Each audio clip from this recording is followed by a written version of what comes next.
Hi guys, welcome back. BDTR Saturday Night Live. I know everybody's all excited because they're doing the Operation Our Town one, and apparently that's what everybody's been wanting, and that shit's just been crazy lately. So I will warn you ahead of time. There's going to be a lot of reading, and there's even more reading you can do on your own after the show. I'm not going to. Originally, I was going to just try and go through everything. There's just too much, and I don't feel like sitting here for 2 hours reading to you guys stuff that you could read for yourself.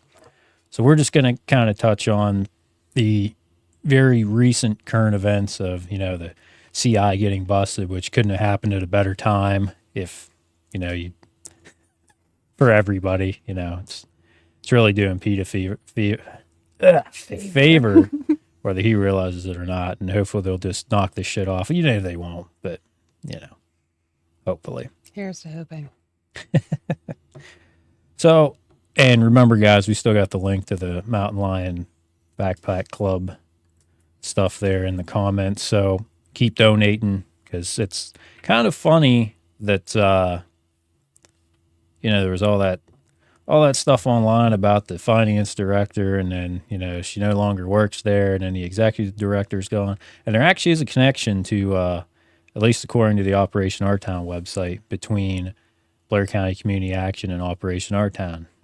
We'll get into that here in a little bit. Long story short, they still donate because the kids don't deserve to go hungry because adults don't know how to manage money and do things responsibly. Yeah. So let's continue to donate in a way that we make sure that the kids aren't the ones suffering for it. That's the thing. So we're going to do this like like one of those movies where you kind of start at the end, and then the movie's like the story that gets you to the end. Hi, Mom. But you started at the end. So we're going to start current day. So just a couple of days ago, we got this article here, and interestingly, this all ends up in the paper and on the news. Normally, you don't see this. We got confidential informant overdoses and sting deal. Two people were arrested on drug charges, and a third was taken into custody on an outstanding warrant after confidential informant overdosed in front of police. So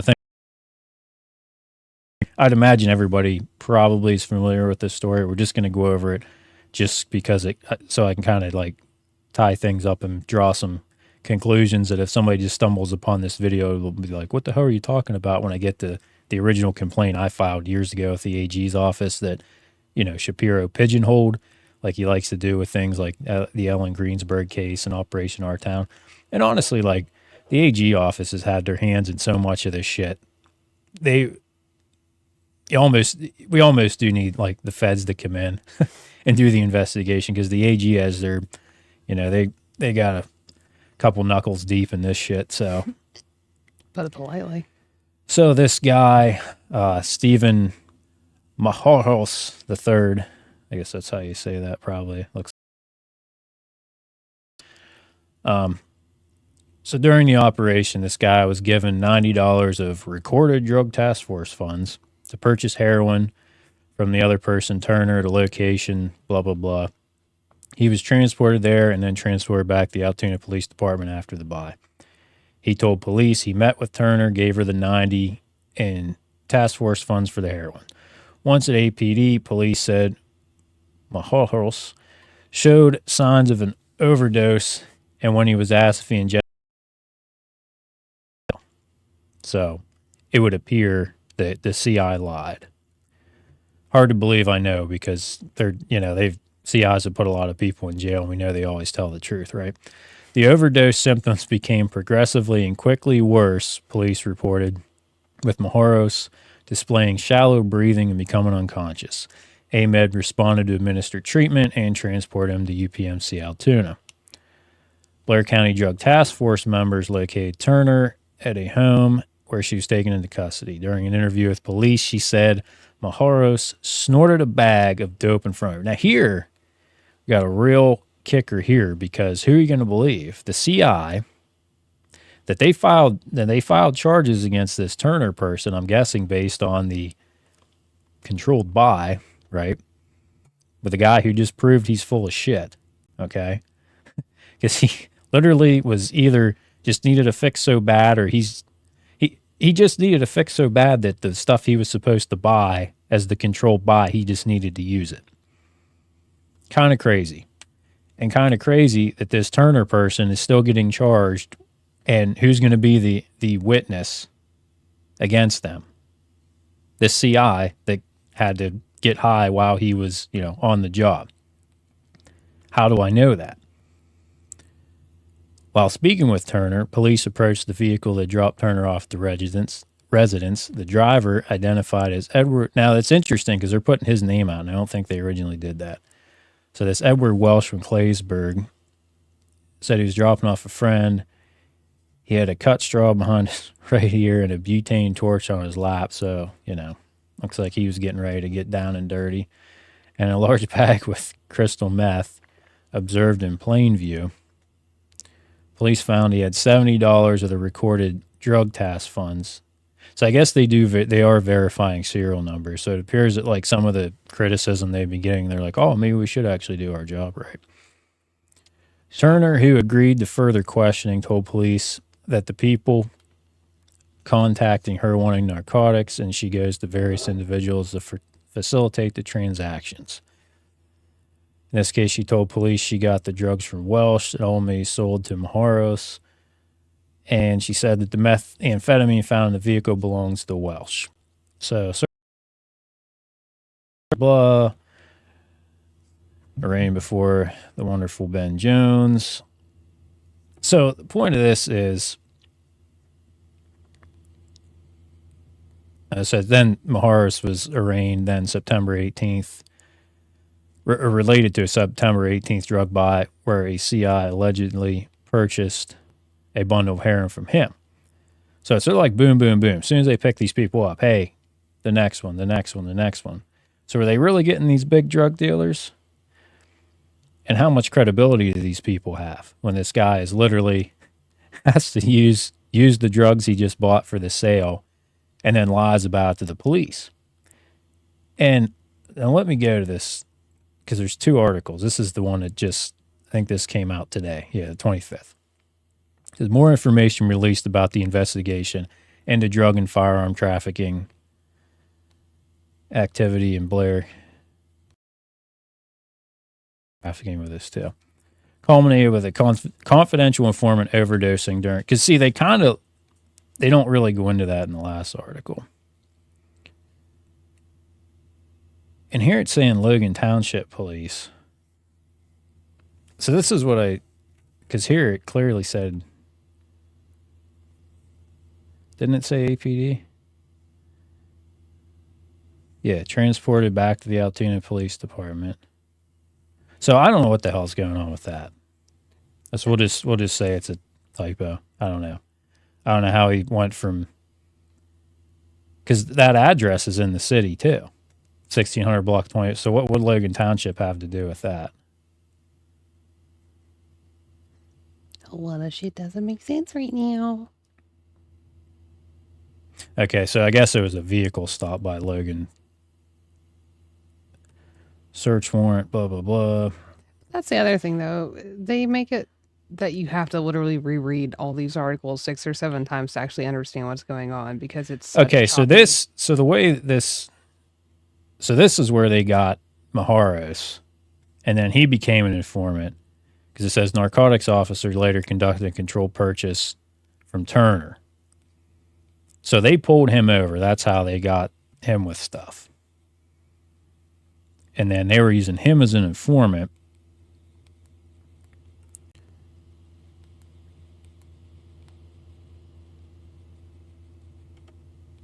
Yeah, this.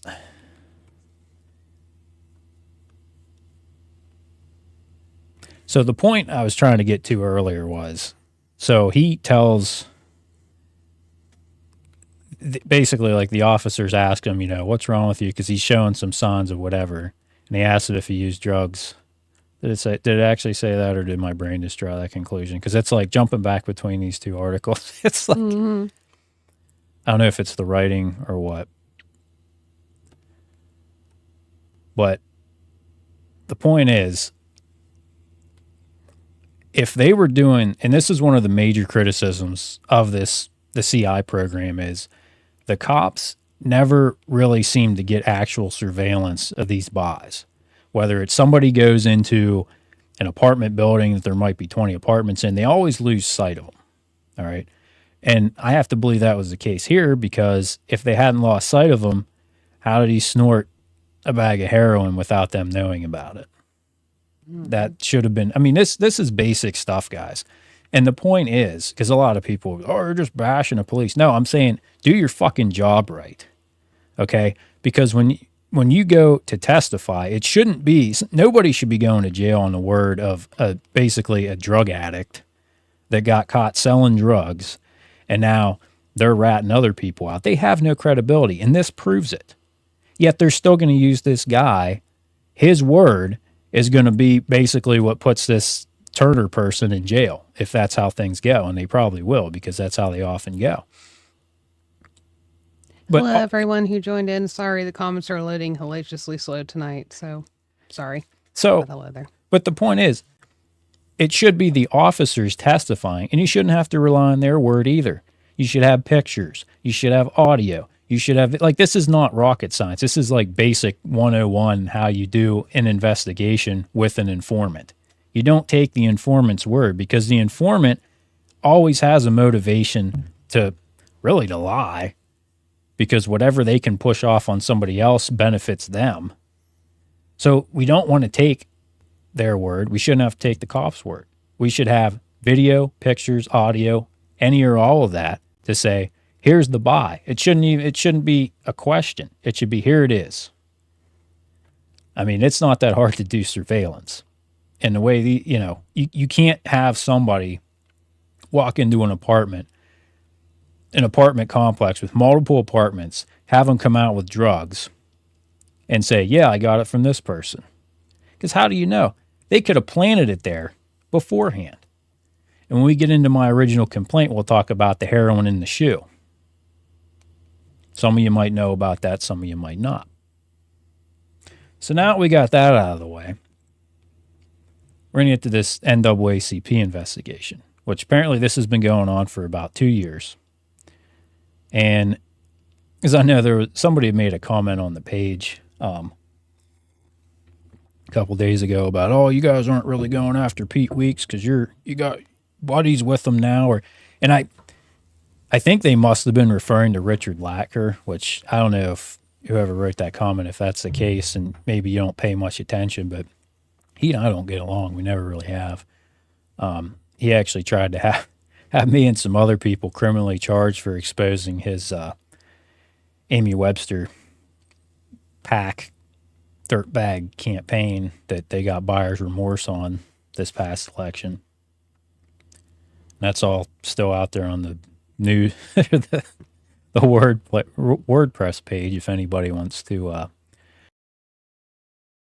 Being kind of quiet because this is way before my time, so to speak, before I knew anything that was going on with the page and whatnot. So I'm just kind of letting him talk, and I'm more paying attention to the comments. So forgive me for my silence tonight, but I'm not going to talk about something I don't know anything about. Comments yet? Yeah. Barger's in there. All right, so because I'm sure I'm going to be boring people here and be like, oh, it was boring. It was just reading stuff, and I don't want to read stuff. Well, if we ever want to get to the bottom of this shit and get rid of the law enforcement side of Operation Our Town and the way the funding works and everything, you got to do your research. And like I said, there's a bunch of stuff I didn't even include just because it would have taken way too long. And I don't know if anybody's going to call in tonight or whatever, so I'm going to try and keep this as condensed as I can. But this is important. And honestly, like, I think Andre did a great job with the right to know. He filed everything. He's raised a lot of serious questions. And of course, Pete Weeks puts his foot in his mouth once again, which,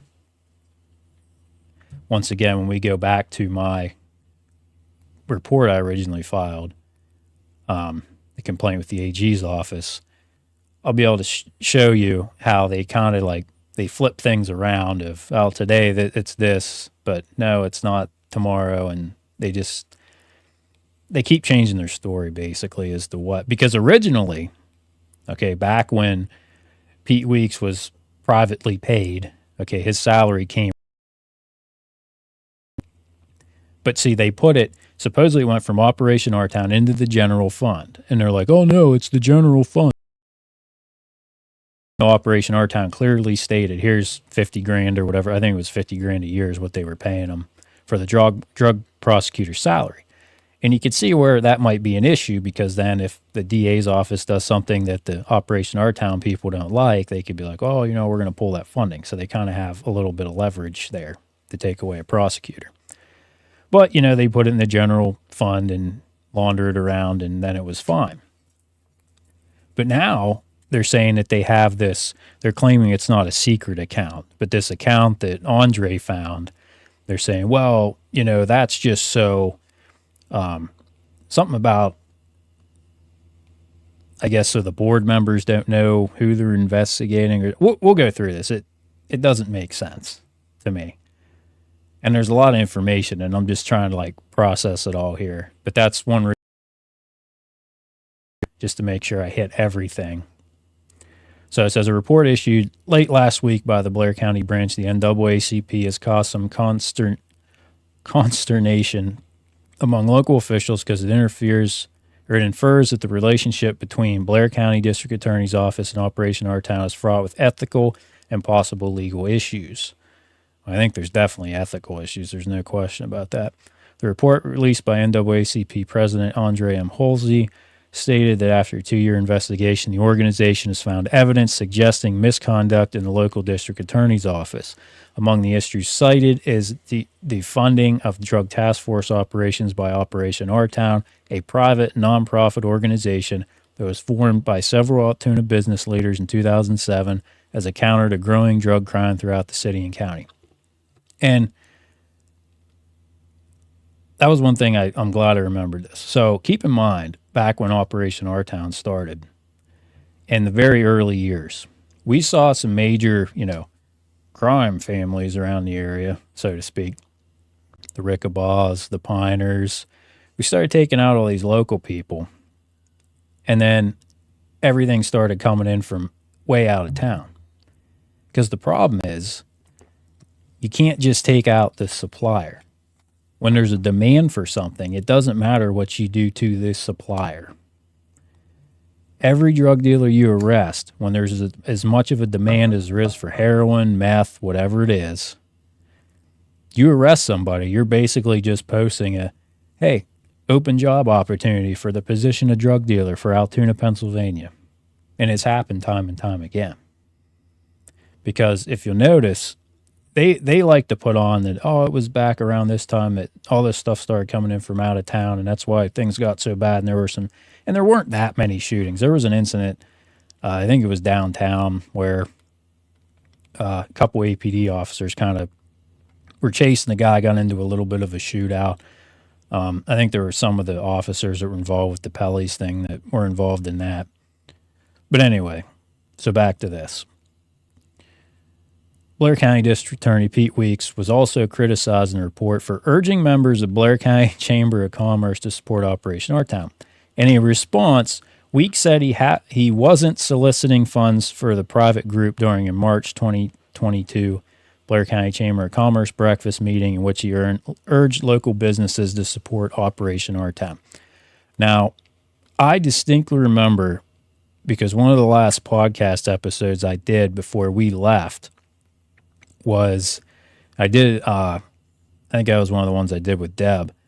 And there was an article that came out. Pete Weeks was basically saying, the problem with, the reason the drug problem's so bad is because you guys aren't giving enough money to Operation R Town. That was basically the gist of the article. I remember that. So not only did he probably say that here, he said that multiple times because, it's all money. Just give us more money and it'll fix everything. Even though, 16 years into it, it's done nothing but get worse. And at least from the law enforcement side, I think it's caused more issues than it's solved. However, he strongly supports Operation R Town. Now, he's not telling you to give him money, but he strongly supports them because it provides badly needing funding for law enforcement operations that not only impact the distribution of drugs, but also helps temper violence associated with the drug trade. So here's a real quick thought on that. Since, law enforcement's so understaffed, why in the fuck are we going after local CBD businesses? Because that seems to be a complete waste of taxpayer dollars, law enforcement time, and resources. Like, if this is such an issue and you Because it need, makes headlines. That's all it is. It's a big topic. well, it is, but I mean, I don't. If you look, like, even the poll we did, you look at the comments on WTAJ anytime, the vast majority of people are like, why are you doing that? And if you're going to sit there and complain that, oh, we don't have the resources, well, maybe you should allocate the resources you do have a little better. Or sent out to news organizations and other NAACP organizations across the state, said he has been reviewing all the cases handled by the NAACP 30-year tenure. It was a 2012 memorandum by Witherspoon challenging the way Operation Our Town funds drug task force operations that caught the attention of the current NAACP administration, the announcement states. So now they're saying it's not a secret account. So the report questioned the First National Bank account named County of Blair Office of DA that has never been reviewed by the county or its auditing firm. The Blair NAACP demands that the district attorney brought into the general fund and all records since its inception be subject to public scrutiny. Weeks said there is nothing upward or untoward about the Operation Our Town Special Operations Fund. I mean, what's this? The Drug Delta Force? I mean, seriously. Set up the DA's office, which is used to pay for items related to the drug task force operations such as overtime. Weeks emphasized he doesn't control the account and doesn't make decisions about what is paid from the account. So I guess that must be, is that Operation Our Town's making that call? I don't know. We'll go with that. He throws it out there but leaves an explanation. Yeah. So instead, as the DA explained, requests for Operation Our Town money are made by police departments through a board. That's the Operation Our Town board. In case anybody's wondering who that board is, President Michael Fiore, Leonard S. Fiore Incorporated. So that's, and there might have been some illegal guns getting manufactured at Lenny's Used Cars. I don't know. I think I saw that in an official document somewhere. Secretary Philip DeVoris, Treasurer Joseph Sheetz, Member Ron McConnell, Penn State. I don't know who that is. Good old Michael Fiore. There he is. So the task force, composed of officers from the county's police departments, detectives with the DA's office, and the AG. That's saying the AG's office has been balls deep in this shit since it started. These are officers who devote themselves to drug interdiction after working a normal shift. Much of the payments through the account go for officer overtime. Okay. Can you check the comments? Because I don't know if it's loading in on mine. It keeps showing me the grayed out live thing, so I don't know if anything's loading or not. All right. I gotta check the comments here real quick, guys. Sorry, guys. My phone's not cooperating. Just trying to make sure I'm not ignoring anybody. All right. No, I think I'm just making sure. looks like I had a couple ups and downs, bebopping around. That's why I was curious, because it keeps graying out the live on my phone. So just wanted to make sure I wasn't ignoring anybody. Yeah, it's hard to tell. All right, so Operation Our Town also has contributed funds that help buy equipment and finance police investigations into large-scale drug operations.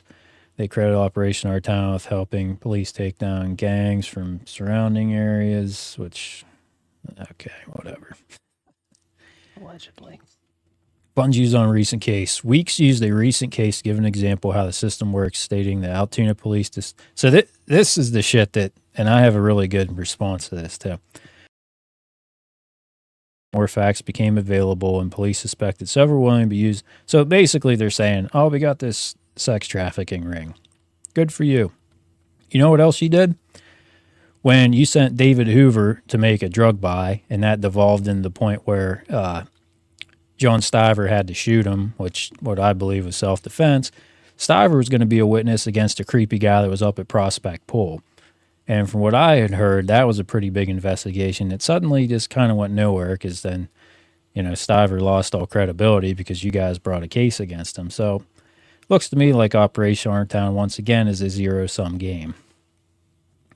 Taking back our neighborhoods. Here, this is one of my favorites when Joe Sheetz gets on there and starts flapping his gums.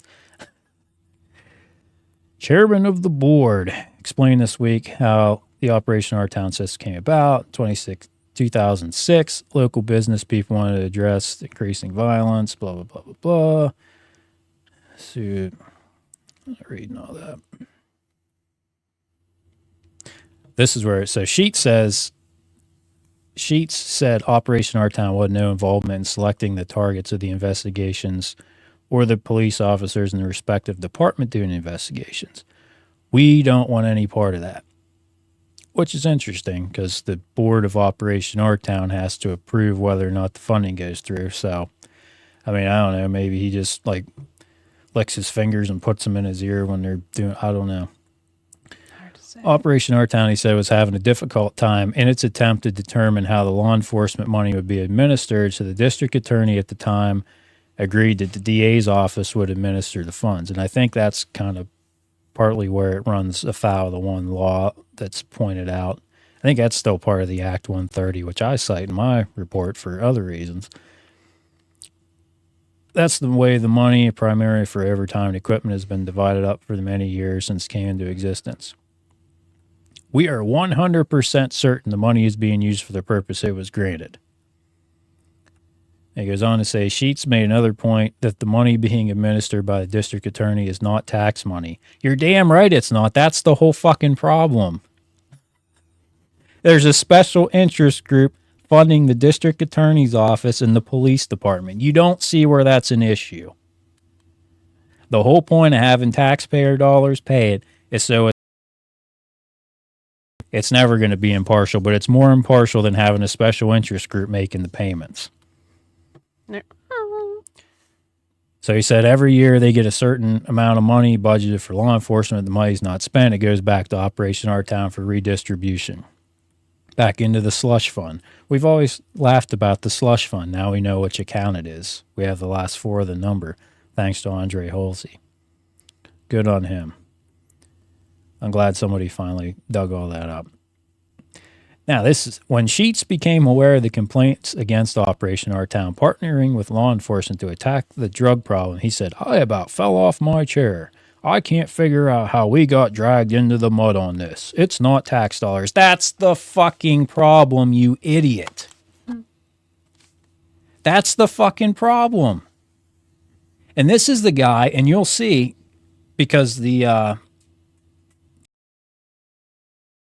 link that I wrote to the AG's office, I quoted part of, I think it was a 2014 article from the Post-Gazette where he's like, Joe Sheetz, we don't know how the money's used. We're not worried about that. We don't want to know. But he just can't believe that they're funding, Sheetz has put money into this. He's the treasurer. And he doesn't want to know how the money's spent. He doesn't want to know it. He just wants to put his name out there. Oh, yeah, we're helping the community. And then when there's any adversity, when things aren't done the way they should be, because apparently he's too stupid to understand ethics and how, the idea is you want a fair and impartial justice system funded by tax dollars, not by special interest groups that are going to pull it one way or the other. That's the whole problem. Sorry, I keep shrinking. This chair doesn't like me. Just this shit just pisses me off to no end because it's like, I mean, these people are going to be out of touch, but like, I don't know how you can be that disconnected from fucking reality. Halsey explained that he respects the jobs of law enforcement public officials, but the NAACP has a problem when constitutional rights are violated to secure convictions and money flows from private sources into public offices with no scrutiny, once again. Same point that's been made for fucking years, and everybody's like, no, it's fine. We're helping kids. Like, you guys literally are on like APH level with that excuse. And That's right. He said it. Yeah, and some Morris, president CEO of Blair Companies, a founding member of Operation Our Town, said accounting details since OOT began have been sent to Halsey. In this report, Halsey noted requests for funds and checks paid out to operations, but he pointed out there appears to be no correlation between operation size and the dollar amount requested. That's interesting too. And allegedly, way back in the day, and this might have even been pre-Operation Our Town, but allegedly when like the APD drug task force would do a bust, it would like the guys would kind of just like divvy up the money.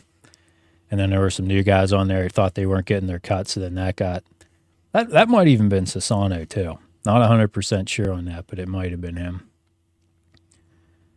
Sure, he'll send me a cease and desist. You gotta be saying mean things about me. OOT awards are grants on an application submitted by the law enforcement group of chiefs and lays out their needs in board terms. We get no case level detail. I'm calling bullshit on that. We then pay bills as they are received up to the maximum amount of the grant as we do. So why do they have to approve it if they don't get any details? That doesn't even fucking make sense. Yeah, and it's the same shit. And the thing is, you know how messed up that case is. How many people's, I mean, just think back to as stupid as it was when Troy Adams got pulled over, had video evidence that the cop lied about harassing him, basically. And Ben Jones is like, well, I'm going to take the cop's word over yours, even though the video is different. I mean, you can't make this shit up. And that's the problem is, as long as law enforcement says it's, this is the truth, they're the arbiters of truth, according to a lot of people that sit in the jury seat. Also, one of Halsey's demands was that the DA's special operations account be part of the county budget. Well, and you know what? Even if they do that, that doesn't really fix anything, because you still, even if they're still funneling the money. And that was the original issue, because they said that all this money went into the county. They kind of like laundered it through the general fund, so that made it legal for a private organization to pay a prosecutor. That was the argument.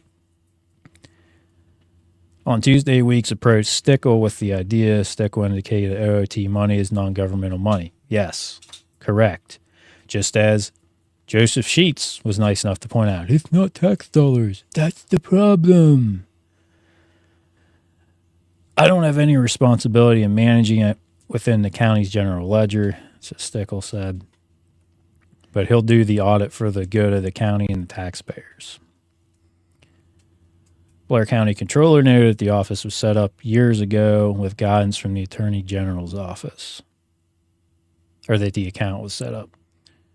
Oh yeah, imagine that. The Attorney General's office, once again, is knuckle deep in this shit. The account had its own identification number, and its sole purpose was to fund law enforcement activities. So this is what I understand. So originally the argument was, well, all the money goes into the general fund, and we launder it through there. So by the letter of the law, it's legal, because now they're outright admitting that it's not. I mean, what's the audit going to do? Probably nothing. Pardon me for a minute. Maddie. What is she doing? She's about to make a really bad life decision. Thank you. Even the dog's like, Dad, Mom, it's such bullshit. I have to act a fool. Oh, here's like my favorite. So Pete Weeks' resort, his last hill to stand on is, people have the right to oppose the aggressive approach taken by local law enforcement. Well, apparently we don't, because nobody's given a shit about the complaints that have been about this little setup here for 16 years now. But Weeks offered the alternatives. Do people want a community where the law is enforced, or they want Philadelphia, Los Angeles, or San Francisco? I don't think Altoona is going to have 1 million plus people anytime soon, Pete. So that's kind of a straw man. But, you know, that's your argument. It's kind of dumb. And of course, he disputes whether or not they're doing anything unethical or improper. Of course, you know, they do no wrong. Like I said, they're the arbiters of truth. They're the arbiters of the law. Doesn't matter what it says. It's whatever they're doing is fine. In an email announcing the local NAACP's findings, Halsey said there are no control measures to regulate the use of funds. There's little indication that they're being used for anything other than supplementing salary for local police officers. Halsey said there are far more concerns to be expressed. Yeah, and this is very interesting. We found that one family, the Piner family, was targeted at a higher level than any other drug court defendants in the entirety of the record since 2011. There'll be more on that. But I will say, yeah, well, that's the whole thing is, even if they put that stupid account back into the general fund, it still has the same issue. It doesn't matter if you launder the money through the general fund. It does not matter. It's still a private organization paying money that you could argue is a bribe, that you could argue gives some leverage to the board of Operation Our Town, Michael Fiore, Philip DeVoris, Joseph Sheetz, Ron McConnell. You could argue it gives them some kind of leverage to say, hey, guess what? You don't do things our way. We're not going to give you those funds next time. And what's Pete going to do? Run to the media and admit all this shit goes on? I don't think so. No. So now we're going to get into the complaint I submitted to the Attorney General's office. Now, this was, I believe the final draft might have been from May. I don't remember but this is the final draft. I do know that because the date on the file is from May, and I believe that's when I submitted it. So, you know, purpose basically to point out all the bullshit going on. Background. Following text is from an article written by Rich Lord, the Pittsburgh Post-Gazette, and published December 1st, 2014. This provides a background of how and why the organization Operation Our Town was founded. In 2006, Michael Fiore was talking with a police officer about a shooting, the kind that never happened in Altoona before big city drug dealers came to town. The officer said his department didn't even have bulletproof vests to wear on raids. I said, go out and get 8 of them, send me the bill. Over the course of a year, that act generously morphed into the creation of Operation Our Town, in which Blair County business leaders pledged $10,000 each year to fight drugs. It's probably more than that. The ledger's probably more than that right now. Last year, and you know, Pete says he wasn't, but I think he was. He wants more money, guys. 10 grand, come on. That's fucking rookie numbers. Last year, the organization backed Altoona's schools, after-school programs, youth school programs, mentoring for first-time mothers, construction of a playground, among other efforts. Now, let me make a very important distinction, because a lot of these people, when you go after Operation Our Town, they like to say, oh, but they do so much good for them. No one has a problem with that. The problem is with the way it's funding law enforcement when they were paying a private prosecutor, which to my knowledge they don't do anymore, but it's very recently that they stopped doing that. That's the issue. All this other shit that a normal nonprofit does, that's fine. That's fine. So if you want to have an argument about what they should or shouldn't be doing, don't throw that out there because no one has an issue with that. It's the money going to law enforcement and the way that these CIs are used. That's the fucking issue. Decisions on grants are made by Mr. Fiore, the president of Operation Our Town, whose family owns the Altoona contracting firm Leonard S. Fiore. Convenience store chain president Joseph Sheetz. Sign firm owner Philip DeVoris. And Randy Feathers. What do you know? Randy Feathers made it back into this back in the day. Who's retired from the State Office of Attorney General. Which I don't know if this article would have been written before the Porn King thing or not. If not, it's funny that they put him in there. They said they based decisions on input from a 20-member steering committee and 10 roundtable groups, covering topics including education, housing, and pharmacies. Oh, and that's another thing. Check out who... No, this is on their website, so I'm assuming this is up to date. If it's not, that's on them, not me. So check out some of the names on the steering committee. Judge Doyle. Joseph Grappone. Hahn. Remember I told you? There was a link to Mayor Matt Pacifica. See, now that's what's interesting is when they had those questions about Operation Our Town and Pacifica was like, oh, by the way, Matt, you're on the steering committee. Did you know that? Did you even know that? Maybe he doesn't know that. And then they credit Peter Weeks and Blair County District Attorney separately. So I don't know why they do that, but there, Grappone. Or wait, no, this is okay. That's their position, and this is what they're head of. That's what it is.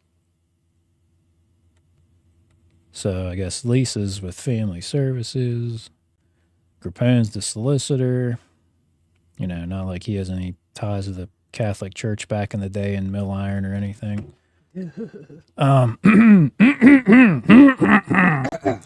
But so here's where we find the first issue with how this organization operates and how the money's distributed. And keep in mind, this is from a couple years ago. Okay. The fact that this organization controls a significant amount of Blair County District Attorney Office's budget is rather disturbing.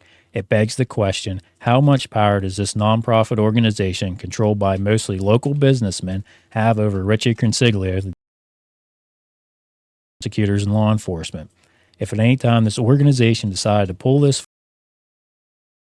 attorney's office and law enforcement would be devastating.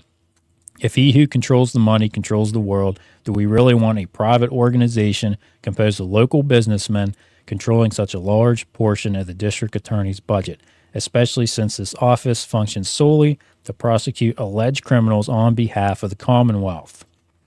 Therefore, it should be funded by tax dollars from the Commonwealth and local taxes. Part 1, illegally paid prosecutors. Beginning in 2007, Peter J. Weeks was hired by the Blair County District Attorney's Office as an assistant district attorney and placed in the role of drug prosecutor from 2007 until January of 2018. Mr. Weeks' entire salary, $52,176, and his support staff were paid by funds from Operation Our Town.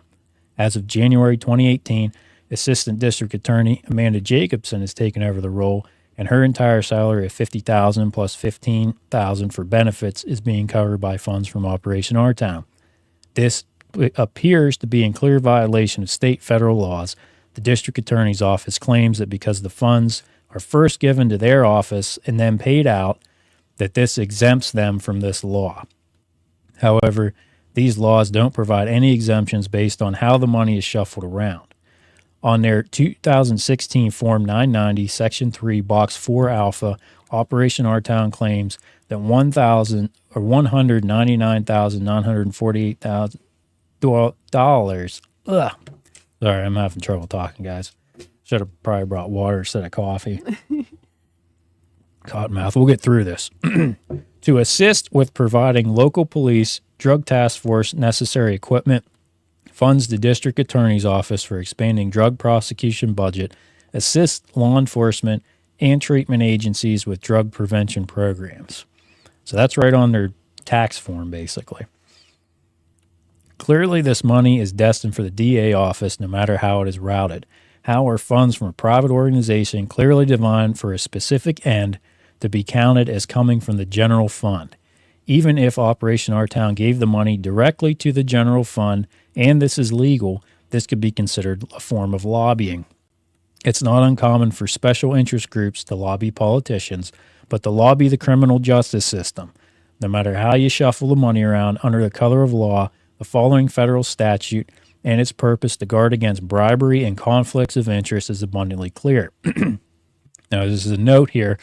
Different attorneys offered me differing opinions on whether or not the federal law is applicable in this situation. I am not advocating that it is or isn't, but rather I've included both federal and PA state code due to the possible relevance. So for the federal statute, Title 18, Chapter 11, Section 209, whoever receives any salary, any contribution, any supplementation of salary is compensation for his services as an officer or employee of the executive branch, United States government, any independent agency of the United States District of Columbia from any source other than the government in the United States, except as may be contributed out to the treasury of any state, county, or municipality, whether an individual partnership, association, corporation, or other organization pays, makes any contribution to, or in any way supplements the salary of any such officer or employee under circumstances which would make its receipt a violation of this subsection. Pardon me for 2 seconds. I need to bow out. You'll excuse me. Okay.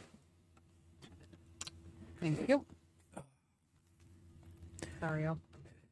So, and then we have the 1955 Act 130, which I believe that's the same one that Andre cites in his report that he put out. Section 1403, expenses incurred by district attorney, all necessary expenses incurred by the district attorney or his assistants or any officer directed by him in the investigation of crime and the apprehension and prosecution of persons charged with or suspected of the commission of a crime upon arrival thereof by the district attorney in the court shall be paid by the county from the general funds of the county. And that seems to infer that that would be tax dollars, because what businesses are paying extra taxes to the county to fund that? Probably nobody. But Operation Our Town, though, they're going to throw some extra money in there. You know, who knows? Maybe it gives them a little say here and there who gets prosecuted. I don't know. Kind of seems to be set up that way, though.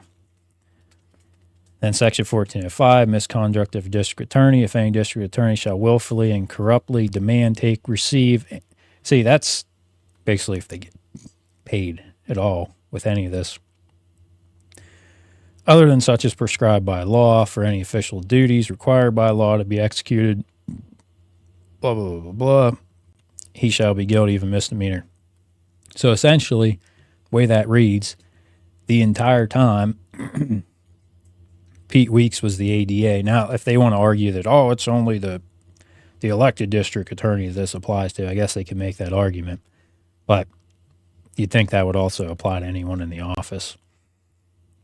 Having a special interest nonprofit organization paying the salary of an assistant district attorney, whether directly or indirectly, prosecuting cases on behalf of the Commonwealth presents a nearly infinite number of possible conflicts of interest. This is in addition to the rest of the six-figure payout that Operation Our Town sends to the Blair County District Attorney's Office on a yearly basis. Legal experts have cautioned that this type of operation will lead prosecutors to pursue even the most marginal cases. Vigorously pursuing these marginal cases serves no legitimate purpose and only continues to clog an already insufficient or inefficient court system in Blair County. Convictions for drug crimes in Blair County often carry sentences far beyond the state sentencing guidelines. And here's a great quote from old cocksucker Consiglio. We got kind of a reputation up here. We put people in jail for 35 years. I think that's a pretty good impression of Rich. Illegally paid overtime. And this is basically the same thing as it applies to the police. Now, one interesting thing was when Bonin did the Facebook case, he specifically mentions Carlos Benitez in there. Because there was a post on the old page. It says, based on comments of the July 21st post, it's clear that individuals are providing the site with confidential information to aid in the dissemination of this type of material. One of these individuals was identified as Carlos Benitez by the site itself. Now, Carlos posted several photos and documents to this Facebook page that appeared to be documentation of pay sheets from Operation Our Town. Somewhat of an expert, on the alleged illegal activities carried out by Operation Our Town. Mr. Benitez post centered around the illegal funding of the district attorney's office and law enforcement. The post appeared to have been deleted, and I was not successful in making contact with Mr. Benitez to obtain copies of these documents. Any information posted had little, if anything, to do with outgoing or outing alleged criminal informants, which was the basis for that criminal complaint that quote's taken from. Question here is simple. Why is Trooper Bonin concerned about the public being aware that officer overtime during drug raids is being during these raids? Are these officers working for the public or for Operation Our Town? Which that's, legitimate question. This is where it gets really good. Paid informants. Joseph Sheetz. I don't know how police use informants or don't use informants. I just know they need more money to complete investigations. I mean, this guy,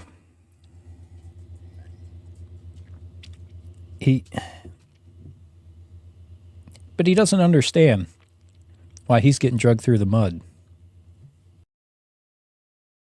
Yeah, apparently he hasn't gotten any smarter.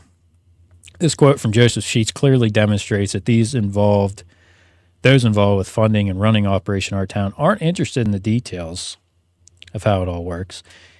If you're involved with or funding an organization, wouldn't you want to be aware, even if just possibly the organization was breaking the law? Now, what about confidential informants?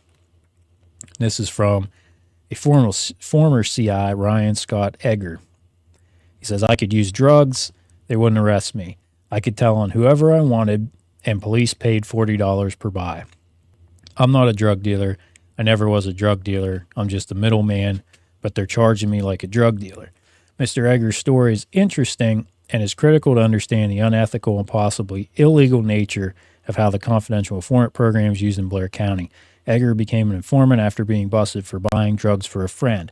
He was immediately offered a position, as are all suspected dealers, to work as a CI. Egger makes the perks of working as a CI very clear. Normally, CI operations would feature an undercover officer conducting surveillance place.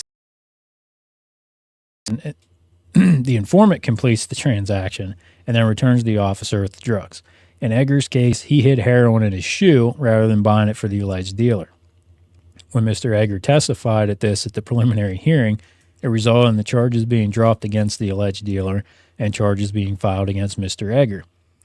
Barring Egger's admission, the suspected dealer, from which Egger didn't actually buy, convicted in front of a jury and a court of law, all in the word of a CI and the controlled substance that the Blair County CI program clearly makes it easier than ever to falsely incriminate any person for any reason on drug charges. After the conviction of Kenneth J. Sponsler in October 2015, hearsay and circumstantial evidence has become the standard to convict on drug offenses. The CI in Mr. Sponsler's case was originally supposed to purchase heroin from another man who said he needed to call Sponsler because this man didn't have any heroin. Sponsler arrived at the residence with the girlfriend. The man then made the exchange with the CI. The CI never witnessed Sponsler with any drugs. During Sponsler's trial, the CI admitted to slipping up and using heroin while working as an informant.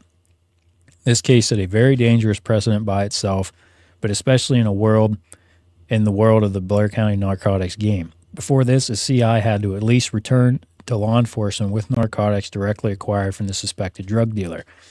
It's almost as if the challenge is to see how low the burden of proof can be set to convict citizens of drug offenses regardless of actual guilt or innocence. It is not uncommon for CIs to operate motor vehicles with suspended licenses or while under the influence of drugs. The vast majority are addicted to drugs and cannot function without them. Not only does this present a safety risk to the entire community, but how can these individuals be credible witnesses in a court of law? The Sponsler case is the most disturbing example. Being a paid informant raises their credibility in the eyes of the court. Many locals mistakenly believe that CIs are undercover police officers, not drug addicts with pending charges. At a price of $40 per buy, any reasonable person would be left to believe that none of these buys are actually netting mid to upper level drug dealers. $40 just isn't enough to put one's life on the line which is one obvious side effect of turning on an individual's, excuse me, higher up in the narcotics business. To my knowledge, not a single Blair County CI has ever been killed in retaliation for testifying against an alleged dealer. Now, we all know Dave Hoover got whacked, but that wasn't because he testified against anybody. That was because he put somebody in a position where they had to defend themselves. Who are these drug dealers? The vast majority are simply individuals addicted to a controlled substance, selling that substance or others to support their own habit. This is a far cry from the propaganda put out by Operation Our Town and the district attorney's office. Ugh. Sorry, guys, my voice is like shit in the bed tonight. To support their... Where do you think the $40 from the buy goes? To support their habit, perhaps? Taking that possibility into account, we now have reason to believe that Operation Our Town may actually be funding the drug war from both ends. Is a CI that is dependent on a controlled substance going to turn their personal supplier over to police? Highly doubtful. But the $40 provided to Operation Our Town could quite possibly find its way into the pocket of a CI's personal supplier. So, what I'm going to do is this, like, basically, all this is. If you know what that is, you know.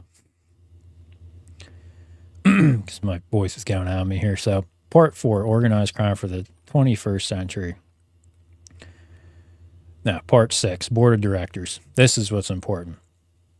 The following information was provided by an anonymous source claiming to be close to the Blair County District Attorney's Office. It appears to have extensive knowledge on the specifics of how Operation Our Town deliberates whether or not to fund an investigation. Now, I can tell you 100% this source is legit. That was the old courthouse source that gave me all kinds of good shit. The structural map of Operation Our Town consists of 3 tiers. The foundation, the part that supports community involvement, rehabilitation, etc. This is the basis for their 5013C status. Administration/fundraising. Obviously, this level brings in the cash and donations and is the public face of the organization. 3, the executive board. These members are listed on the organization's website. There they are. You can call it the Good Old Boys Club, and this is where the issues lie. When the police apply for Operation Our Town funding for an investigation, the following process occurs. 1. Police gather all relevant information. This includes CI statements, investigative leads, surveillance, etc. All this information is taken to the executive board for approval. Here lies a major issue. The executive board will review the investigation and determine if Operation Our Town funding is appropriate. This means that Step 2 has private citizens reviewing and making decisions about a police investigation. This includes knowing who the targets of the investigation are and all supporting evidence. This is how the executive board determines whether or not to fund the investigation. Operation Our Town openly states that Jackie Bernard, Richard Consiglio, and Jolene Capriva ensure impartiality and prevent any favoritism. This still potentially leaves the door wide open for these local businessmen to decide who and who not will be prosecuted. Not to mention the confidential information they all have access to in these investigations. One question that needs to be asked is why during Operation Last Call investigation at the corner bar, the Altoona Police Department Attorney General's office were allegedly required to turn off their surveillance equipment for approximately 20 minutes while Michael Fiore was in the bar meeting with members of the Piner family. So think about that. And we know Andre had referenced the Piners specifically being targeted. So if that's true, if they basically had this powwow and decided who was going to jail and who wasn't, I find it very interesting that, and Steve and Kenny Piner are now, I think they filed some appeals or whatever.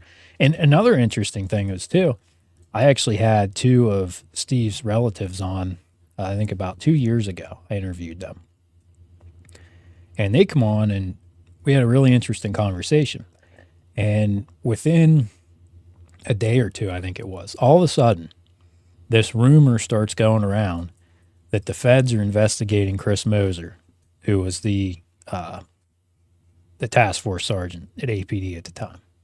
I don't believe he's still in that position now. But this rumor starts going around. And they believed it. They thought they had a really good source on this. And like I've mentioned to you guys many, many times, when you start getting close, hitting the nail on the head, there will be crazy disinformation that comes out. And usually the way that it makes it easy to pick out is it's usually easy to disprove. Usually pretty easy to disprove. And this was because you could call over to APD and Moser was still there. Because I think it was he was being investigated and then he was arrested. And he never got arrested as far as I know. Like if the feds were looking into it, nothing ever came of it. But somebody was absolutely determined to try and destroy my credibility and their credibility because of what was said on that podcast. And I find it's interesting that, Andre's come to the same conclusion that basically they were targeting the Piners, and it's just wild. And let me put up the number too, if anybody wants to call in, 412-440-3484. I know this has kind of been a long one, but hopefully, and if you guys want to, share this, I think it kind of ties a lot of things together when you look at what's currently coming out, the complaint that I filed, which, by the way, I filed out with the Attorney General's office in May of 2018. Never heard a damn word back. Usually you would get at least something along the lines of, you need to get, private counsel. We can't help you. Nothing. Complete radio silence on that one. And it's just wild because you think you'd at least get some response. But then when you look at, the whole time, Operation Our Town, the task force, the AG's been right there in the thick of it. And I know and another thing that the NAACP had put out, they called out Sassano by name. Like I said, there was a whole bunch of more stuff I could have went through.